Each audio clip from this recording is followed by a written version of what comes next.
Salom do'stlar. Bugun sizlarga WhatsApp Messenger haqida ma'lumotlar berib o'tamiz. WhatsApp Messenger so'zi inglizchadan olingan bo'lib, WhatsApp ishlar qalay degan ma'noni bildiradi. WhatsApp smartfonlar uchun messenjerdir. Bu dastur orqali matn, xabar, rasm, video va audio jo'natish mumkin. WhatsApp orqali SMSlashish uchun har ikkala tomonda ham klient qismi o'rnatilgan bo'lishi lozim.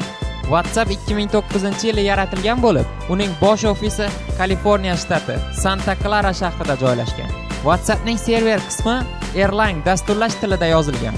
WhatsApp orqali 2012-yil aprel oyida kuniga 2 milliard xabar, 2012-yil avgust oyida kuniga 10 milliard, 2013-yil iyun oyida esa kuniga 27 milliarddan ko'p SMS xabarlari jo'natilgan.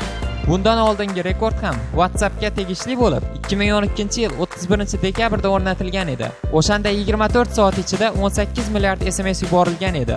WhatsAppning kunlik aktiv foydalanuvchilari soni bo'yicha ham rekordsmen hisoblanadi. Uning kunlik aktiv foydalanuvchilari soni 200 milliondan ko'pni tashkil etadi. Bu vaqtning o'zida Nimbuzda 150 millionni, Kakao Talkda 90 milliondan ortiqni, Viberda esa 50 milliondan ko'proqni tashkil etadi. Financial Times jurnalining xabar berishicha, Skype xalqaro telefon qo'ng'iroqlariga qanday ishlov bersa, WhatsApp SMS xabarlarga shunday ishlov beradi. Viber va Skype'dan farqli o'laroq, WhatsAppda VoIP qo'ng'iroqlarini amalga oshirib bo'lmaydi.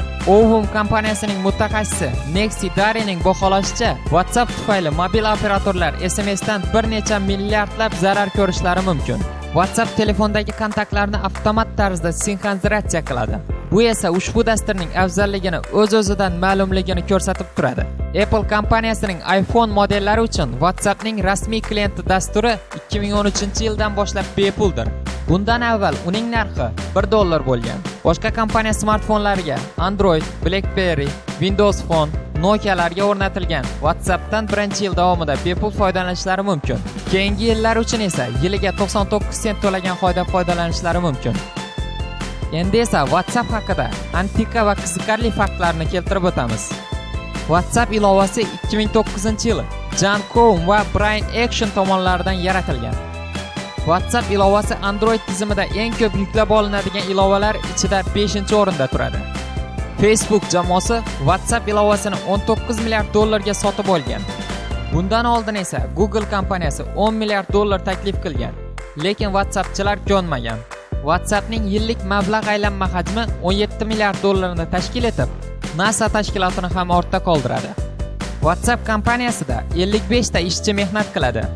Hozirgi kunda WhatsApp ilovasi 32 ta tilga tarjima qilingan va foydalanib kelinmoqda.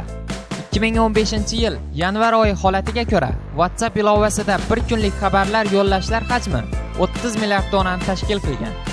WhatsApp ilovasi orqali kuniga 200 million ovozli xabar o'z egasiga yetib boradi.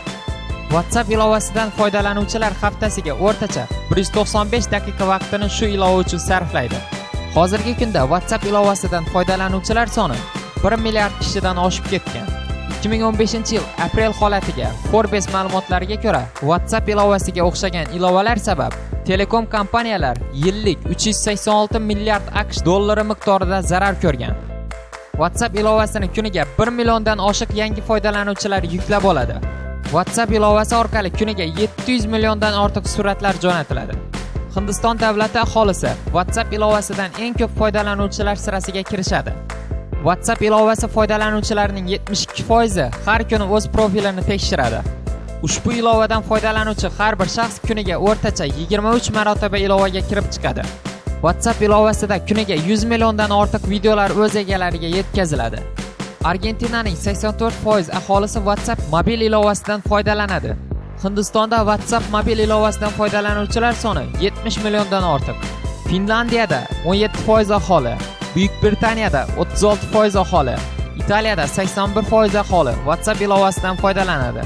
O'zbekistonda WhatsApp ilovasidan ko'ra Telegram ilovasidan ko'proq foydalanishadi. Telegram dasturi haqidagi qiziqarli faktlar va ma'lumotlarni keyingi videoroliklarimizda sizlarga taqdim etamiz. Dunyo shou bilan qoling.